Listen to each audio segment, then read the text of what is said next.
নমস্কার বন্ধুরা, অপর্ণা মমস কিচেনে আপনাদের সবাইকে স্বাগত জানাই। তো দুটো রেসিপি আপনাদের সাথে শেয়ার করব। এই তালটা পুড়িয়ে দেখুন, তালটা খুবই সুন্দর, অনেক বড়। তালটা পুড়িয়ে তালের বড়া বানাবো, আর এই নারকেলটা যে ভাঙছি সপ্তপুরি পিঠে বানাবো। দুটো পিঠে আপনাদের সাথে শেয়ার করব। তো নারকেলটাকে ফাটিয়ে নিয়েছি, এবার পুড়িয়ে নেব। ততক্ষণে তালটা ওইদিকে পুড়ছে। তো এখানে ময়দা নিয়ে নিয়েছি, কালো জিরে, পরিমাণ মতো সুজি, চিনি, তালের পাঁকিটা যখন বার করি বন্ধুরা, সেই ভিডিওটা স্কিপ হয়ে গেছিলো, ওই জন্য আপনাদের দেখাতে পারছি না। তো নারকেল কুড়ি অল্প দিয়ে দেবো। সব কিছু ভালো করে মাখিয়ে কিছুক্ষণ রেস্টে রেখে দেবো। আর যে বাকি নারকেলটা আছে পরিমাণ মতো চিনি দিয়ে সপ্তপুরি পিঠে বানানোর জন্য পুর বানাবো।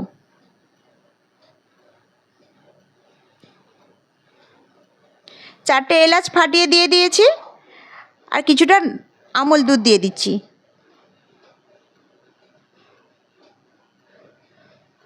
সপ্তপুরি পিঠে বানানোর জন্য পুর রেডি হয়ে গেছে, এবার তুলে নেব। ময়দাটা আমি আগে থেকে মেখে রেখেছিলাম, তো লুচির মতন করে বেলে নিচ্ছি দেখুন একই রকমভাবে। তো পুরটা আমি দিয়ে দেখুন ভাঁজ করে নিয়ে হাতের সাহায্যে একটা ডিজাইন করে নিচ্ছি, মানে সপ্তপুরি পিঠেটা বানিয়ে নিচ্ছি।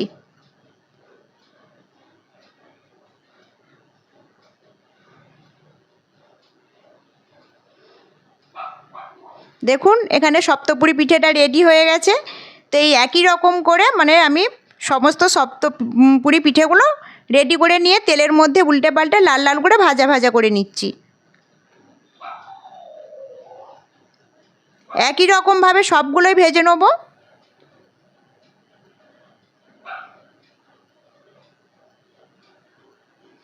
সমস্ত সপ্তপুরি পিঠেগুলো আমার এখানে রেডি হয়ে গেছে, এবার তালের বড়াগুলো ভেজে নেব।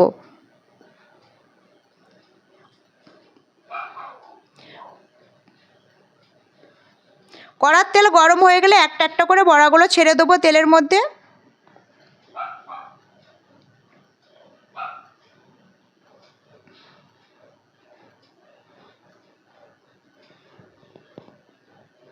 বড়াগুলো ভালোভাবে উল্টে পাল্টে লাল লাল করে ভাজা ভাজা করে নিতে হবে।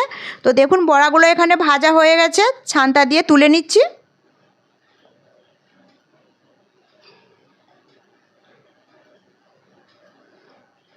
একই রকম করে আবারও বড়াগুলো ভেজে নেব।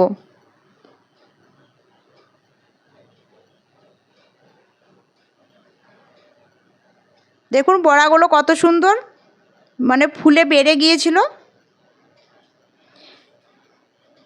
কিছুক্ষণ মাখিয়ে রেখে দিলে কিন্তু বড়া খুব সুন্দর হয়। তো দেখুন সমস্ত বড়াগুলো আমার ভাজা হয়ে গেছে। আজ আমাদের গ্রামের চচ্চড়ি পুজো, আপনারা হয়তো জেনে থাকবেন, সেই জন্যই মানে চচ্চড়ি পুজোটা কী, তো সেই জন্য পিঠেটা আজ বানিয়েছি আমি।